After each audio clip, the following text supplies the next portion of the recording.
I'm particularly excited about this next presentation and the fact that we have Amanda Keating from Fractured Atlas in New York to talk about a new project, SpaceFinder. I don't want to tell you all the details, but just to say that this is an amazing database that is basically a matchmaker between people with space, often occasional space that's not being used, and people who want to use the space. It's a project I wanted just to go ahead with until I discovered that it costs $5,000 a year to put into place. So I asked Christina Newman-Scott, who unfortunately couldn't be here today, the head of culture for the state of Connecticut. It's her husband's birthday today. And after thinking it through, she decided that she would pay for this, that this would be SpaceFinder Connecticut would be a reality. And I'm pleased to announce that the Cultural Alliance of Fairfield County will be the, what do you call it? Regional partner. The regional partner that will get this started. So it will take a month or two just to get all the pieces in place, but this is a wonderful project that is coming to Connecticut very shortly. So without further ado, let me introduce Amanda Keating. Thank you, Amanda. Thank you. Thank you, David, for having me here today and also for bringing SpaceFinder to Connecticut. So I'm very excited to share with you a little bit more about the tool and what it is sort of largely bigger scale and what it will be in Connecticut. Forgive me, I have my notes on my laptop here. So today, what I'd like to talk about is, we're going to talk about what is SpaceFinder Connecticut. David gave us a lovely introduction to sort of the basics, but we'll talk a little bit more about the nitty-gritty of how it works. I'll show you what the tool looks like. And so SpaceFinder is a program of Fractured Atlas, which is a, actually if you want to, yeah, we can stay here for a second. Actually, do you mind going back one slide? That's okay, I'll let you know when to go. So we'll be talking about what is SpaceFinder. We'll be talking about Fractured Atlas and the different programs and services, because SpaceFinder is only one of many programs that we offer to artists. So we'll talk a little bit about Fractured Atlas in general, how Connecticut fits into the picture. Then we're gonna be talking about how SpaceFinder helps renters, because it's a tool that's really designed to address the pain points of artists looking for space and to identify, what artists need to know when they're trying to find space, and then provide a tool that helps them learn that. And then on the flip side, how it helps venues is that they're able to get out the information about their space that artists need to know, connects them with those artists so that they're able to rent their space. We'll talk about a couple of the specific features of the tool that really enforce those goals, both for venues and artists. So just a quick introduction about me. My name's Amanda. I work with Fractured Atlas, and I've been there for 4 years, and I work in SpaceFinder now, but I actually used to work in our insurance program, and I worked in our fiscal sponsorship program as well. So for anybody that, this presentation is going to be about SpaceFinder, but I'm happy to speak to those programs as well if anybody has any questions about those. I'm also an artist myself. I'm a playwright based in New York, so I use many of our programs. I've raised money through Fractured Atlas. I've certainly rented space. I've gotten insurance, so I'm familiar with the tool both as somebody who works there and somebody who uses all of our services. So, and it's great to be here. I'm from Western Massachusetts, so I have spent time in Fairfield County. I have relatives here, so it's an area that's definitely near to my heart. And so the ultimate sort of dream that we have for SpaceFinder is that it actually becomes a New England-wide resource. And currently, we're already live in Massachusetts, so Connecticut would be our second state in New England that would be coming on board. So, so let's talk about what, actually go back, David. Sorry. So let's talk about what SpaceFinder is. So, so it's a marketplace discovery tool. And as I was saying, we're live already in Massachusetts, but also a number of other regions and cities across the United States and also Canada. We recently expanded into Canada, so we're now a North American resource. And one of the next launches we have coming up will be in Connecticut, so we can go to the next slide now. So before we talk nitty-gritty about SpaceFinder Connecticut, I did want to just talk a little bit about Fractured Atlas, as I said. So how many of you here are members of Fractured Atlas? Anybody? 1? Okay, 2? Used to be, all right. How many people know what Fractured Atlas is? Okay, 1, okay, great. So that's pretty good. So Fractured Atlas, for those of you who don't know or aren't familiar with us already, so we're a nonprofit. We're based in New York City, but we provide services across the US to artists of all disciplines to help artists develop more sustainable business practices and eliminate some of the practical barriers to making art. So you can go to the next slide. So specifically what some of those programs are, so we offer a fiscal sponsorship program that helps artists fund their work. That's probably, if any of you are familiar with Fractured Atlas, that might be the one that you're most familiar with. We offer an insurance program where we work with insurance companies to provide policies tailored to the needs of artistic work to help artists protect their work, like liability insurance, workers' comp, so on and so forth. We provide an audience management platform called Artfully for companies to use to sell tickets, but also to track their patrons and donors and audience members. And then finally, we have our program SpaceFinder, which helps artists to find space and helps venues to market and promote their space and reach out to those artists. So I know there were some questions over there, and Natalie, I think you had the question about, how do we help artists be better business people? And that's a question that Fractured Atlas has been working to address for the last, we were founded in 1998, so the last over 15, almost 20 years now. So a lot of these programs are designed to provide tools to artists to be better business people, but also to really educate artists in how to have more sustainable business practices. So SpaceFinder obviously is one of those tools. We can go to the next slide. So just to zoom out a little bit, right now Fractured Atlas, like I said, is a national art service organization. So we have about 60,000 artists nationwide, and that includes members, that includes venues who have listed their space on SpaceFinder. It includes people who bought insurance through Fractured Atlas, people who are fiscally sponsored by us. And in Connecticut, right now we have 550 members, which is a pretty solid number. We can go to the next slide. So this is what SpaceFinder Connecticut looks like right now. It's coming soon. So much like all the other SpaceFinders, it's a free matchmaking tool. It's free for artists to use. So when artists come here to look for space, it has no cost to them to search for space. It's also free for venues to list their spaces. So there's no cost. So this what you're looking at here. So this is the landing page for SpaceFinder Connecticut right now. It's pretty bare bones since this is all very new that we're putting this together. So right now we don't have any spaces listed on the site. But you can see here, over on the right-hand side, this is how artists would go and search for space. This shows just a few of more than 150 search filters that artists can use to search for space. So this gives you sort of a glimpse of what you'll see when you go to the site as a renter, at least right now, and then ultimately down the line. It'll look a little bit more like, if you want to go to the next slide.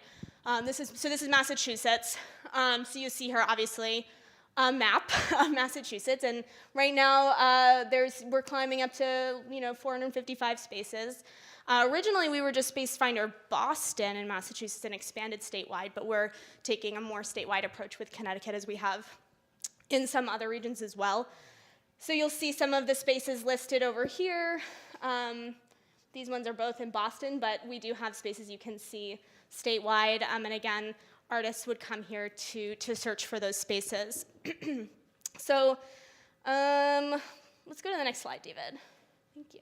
So this is a map of all of the regions. I don't know how well you can see this, if the colors are coming through clearly, but this is all the regions where SpaceFinder is currently live or going to be launching soon. So anything that's in red, if you can read it, those are the cities and states where SpaceFinder is already live and an active resource.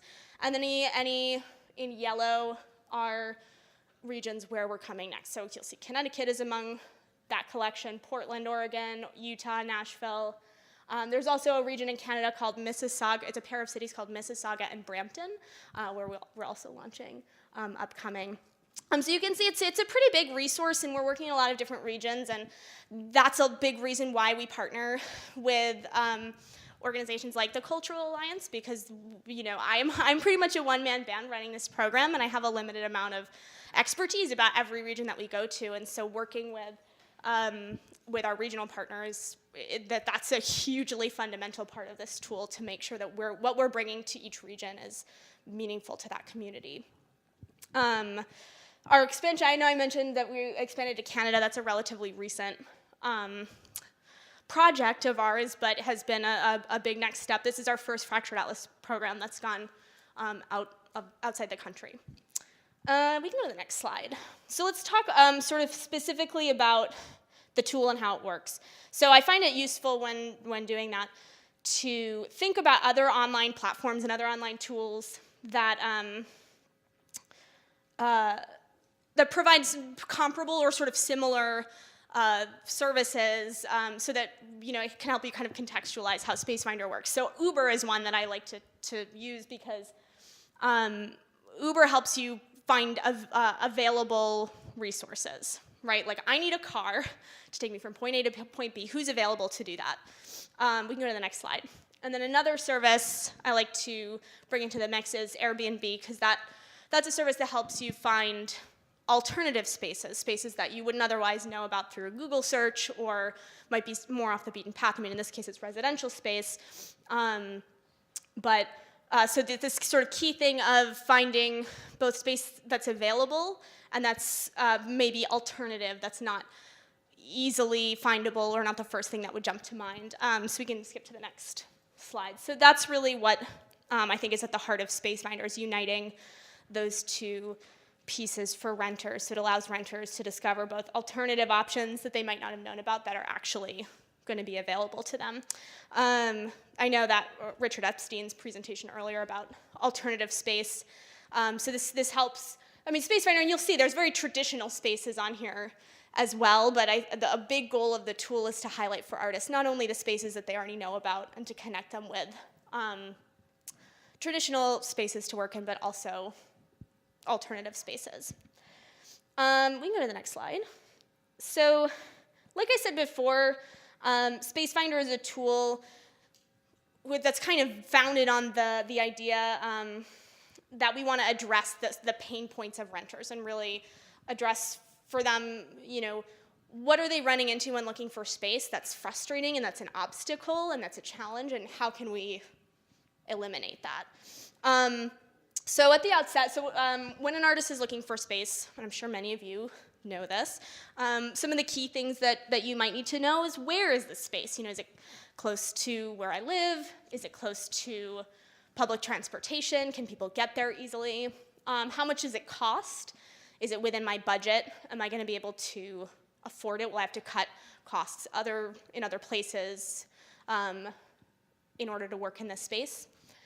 And then, does it have what I need? And that's I think the question that is so crucial, that is hardest for artists to suss out in like a Google search or when looking for spaces on their own. And that's, I think, a key part of what SpaceFinder is looking to address is really figuring out what is it the artists need to know when looking for space, and then help them look for that. So I was just talking to a couple people earlier about that dance companies, when they're looking for space, need to know what kind of floor is in the space, right? They need a marley floor or a sprung floor. They don't want to work in a space that's like a cement floor. They can't. And so, one of the search filters in SpaceFinder is to actually search by what type of floor is in the space. So again, it's really tailored to help artists identify what do they need from this working space, and then to really look for the spaces that have that.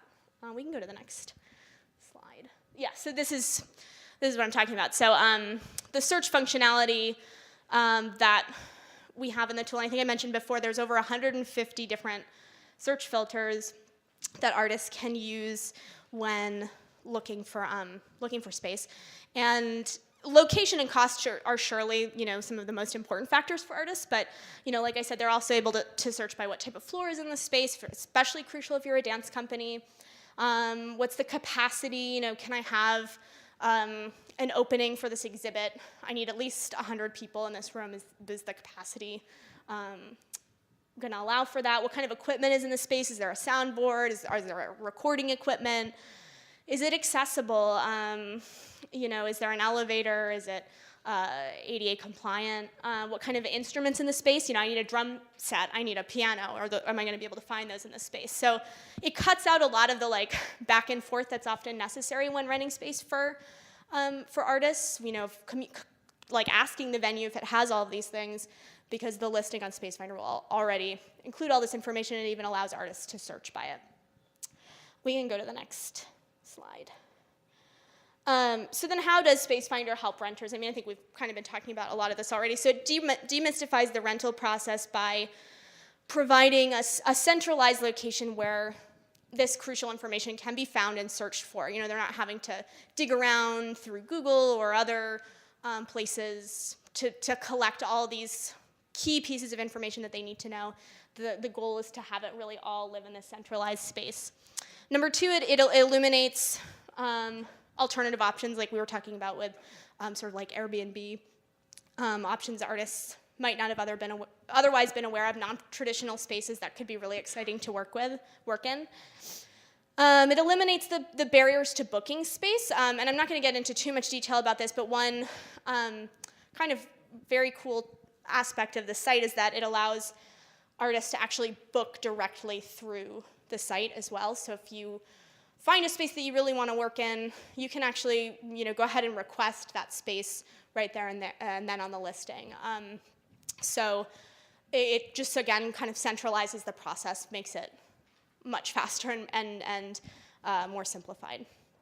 And then, ultimately the goal of all of these things is that by, providing this resource and these tools, that it allows more time for making art, so that artists aren't getting hung up on the process of finding the space. They can just get in the space and make their work. We can go to the next slide. Thank you. So then how does SpaceFinder help venues? So creates transparency by allowing venues to share, like I said, all that meaningful information that artists need to know, whether the space is available, what kind of space features do they have to offer, accessibility. Also, much like it simplifies the booking process for renters, it also simplifies it for venues by allowing them to receive requests directly through the site, by receiving information through a simple online form. It brings more renters into the space, which then means it brings more audiences into the space. So there's more traffic for the space, and then ultimately the hope is that increases the space's revenue and makes their business also more sustainable. We can go to the next. So quickly, I'm not going to go into a lot of detail about these, but there are sort of two advanced features with the site that I just want to highlight that I think make this tool very different from other sort of databases of spaces. So venues can actually integrate their booking calendar into their listings so that artists can see whether the space is available. So like if I knew I needed a space from 11 a.m. to 1 p.m. on Saturday, I could actually see from this listing, so this would be on a venue's listing, that space is available. And in fact, I can actually search for spaces that are available during that time. We can go to the next one. And then the other key feature, which I kind of mentioned briefly, is that venues, and these are optional features that venues can opt into, can allow renters to actually book directly through the site. So that can either be just as a request for the space, or they can even, we integrate with Stripe so that transactions can also actually be processed directly. We can go to the last one, which is just a questions slide. I don't know how much time we have for questions. We have like 2 minutes, or? Great, so I can take a couple questions. Yes? You described how you get the artistic community integrated into this process. On the other side, how do you get the real estate people integrated into the process? How do you let them know this exists? So when you're talking about real estate people, are you talking about Anybody who owns the space. So like a venue manager. Venue or anybody who's thinking. About renting a space. Yeah, I mean, that's a huge place, that's a huge part that the regional partner plays, is helping. So typically we work with regional partners that have access to, information about spaces that are available, whether they be traditional artistic spaces or, schools, spaces that might be interested in renting themselves out to artists, and helps us sort of gather those lists of people. And then there's a lot of different methods that we use for outreach. I mean, some of our regional partners will, call them directly and work with them to get their listing on the site. So it can be pretty grassroots outreach, I would say. Does that answer your question, or? Yeah, I just didn't know if you're depending upon regional partners to do it. You don't have some sort of centralized system where, SpaceFinder itself reaches out to the real estate community at large. Well, so when you say the real estate community at large, I mean, are you talking about real estate developers, or are you talking about like space owners? Because they're pretty different. Yeah, I mean, there are certainly instances where we're doing the outreach ourselves. I don't mean to say that that's not something that's happening. I just think it varies so widely from region to region what strategies are going to be most useful. And that's why I say we rely on the regional partner to share expertise for how that outreach can best happen. So I was just sort of offering some examples of things that we have done. I know we don't have probably tons of time to get into this, but if this is something you're really curious about, I'll hang around for a little bit and we can chat more about it, certainly. Yeah. Thank you very much, because this sounds like something that can definitely be used in Connecticut, so thank you for bringing that to us. Do you have a timeline as to when this will potentially launch, and how long it takes for it to get up and running, so there's not just one space on the listing and that there's multiple spaces for people to be able to look at? Yeah. So David and I haven't even really had a chance to sit down and talk about the timeline, since this is all very, very new. The timeline I spoke with the state of Connecticut about was trying to have this tool up and running for Connecticut in the spring. So like aiming for March, April. We still need to sort of chat about that timing. Once we actually, I mean, the site is up. Like, you can go to spacefinderconnecticut.org. Like, it exists. It's that coming soon site that I showed you.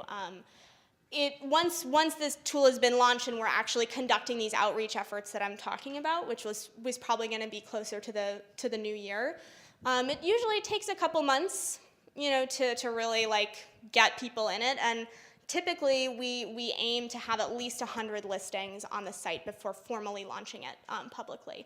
And the goal is to do that within a couple months. Usually we set those goals for ourselves so that it's not just like one space, because that's not what we want the resource to be, of course. So there's a lot of work that has to go into actually getting the spaces to be on the site. Yeah. I have a question. How, in your other areas that you're already set up in, how much of that space is appropriate for, let's say, a community theater? There's, probably a lot of spaces are appropriate for community theater. I think, can you tell me a little bit more about like what kind of space features you would feel a community theater might need? My name is Karen Raimondi, and I'm with Connecticut Playmakers, which we just realized as of next year will have been in Connecticut for 70 years, and we're without a home. And over the last 2 years, I can't tell you what we've gone through to try to find a space, or even one that was affordable. Sure. Because when we're doing rehearsals, we're not making any money during that time period. So I'm just interested to know with something like this, because for community theater is not like this woman who was talking before about comics. She doesn't need the kind of stuff we need to put up a production. Gotcha. Especially a musical where you need lighting, you need sound. And we just came out of a space where sound was okay, but the lighting was, oh my God, what we had to go through with the lighting. And thank God it was a simple show. Yeah. So we've had to pare down what we can do. Sure. Yeah, I mean, like I said before, I mean, these search filters are really tailored to those very needs. I mean, you can search by whether a space has sound equipment, whether it has a full lighting grid, whether it has a fly system. Depending on what your needs are for the productions you know about, you can definitely search by that. I mean, there's all kinds of spaces on this site. I mean, it translates outside of the arts too. I mean, we have meeting space, space, like a lot of schools will list classroom spaces to be rented during off hours, and those can be very useful as rehearsal, like very affordable rehearsal spaces. And then in terms of performance spaces, yeah, I mean, performance venues do certainly list themselves on the site. So does that answer your question? Yeah. I would poke around too if you want to look at like SpaceFinder Mass, and because that's a state resource that's close by, and that's, you know, since we don't have spaces yet on SpaceFinder Connecticut, and just sort of see what the search process is like, because I do think that you'll find spaces that are interesting. Yeah. I have a question going back to the first one. Sure. Are you suggesting then, for David, that those of us who might know of a space or venue that would fit into this criteria, that we report that space to David so that he can compile? I think so. I Sorry mean, about again, that. David and I have not even had a chance to sit down and like talk about what this process looks like in Connecticut yet. But I think for now, yeah, I think letting David know if you know about a space, that's great. I also, I have a few cards. If anybody wants my information, I'm also happy to receive that information for now. Yes. I have a second question. Are you doing apps that are going to coordinate with this, or how? So the site is mobile friendly. It's not a separate app yet. I think probably down the line in the coming years, that's something we definitely would like to make available. But for right now, the site is definitely searchable on mobile phones, but it's not an app yet. Great. Hello. Hi. Do you happen to accommodate for shared use kitchen space? That's a great question. Shared space is actually something that is not super searchable on this site, although I believe you can search by share options. You can search by spaces that have kitchens. And I know we talked earlier that you're involved in the culinary arts. So yeah, I mean, if all you're looking for is a kitchen, that's definitely something that you can search for here. But we might want to talk a little bit more specifically about what your needs are, and I could sort of help you figure out how to do that search. Cool. There are no other questions, right? David, no other questions, but I'm going to be, I have to leave in just a few minutes. I have to go catch a train back to New York, but I'm going to hang out in the lobby just for a few minutes. If anybody wants to grab me, ask any last minute questions, I'm happy to chat briefly, and then I'll also leave some cards behind, and you can feel free to get in touch with me via email as well. Thank you. Thanks, David.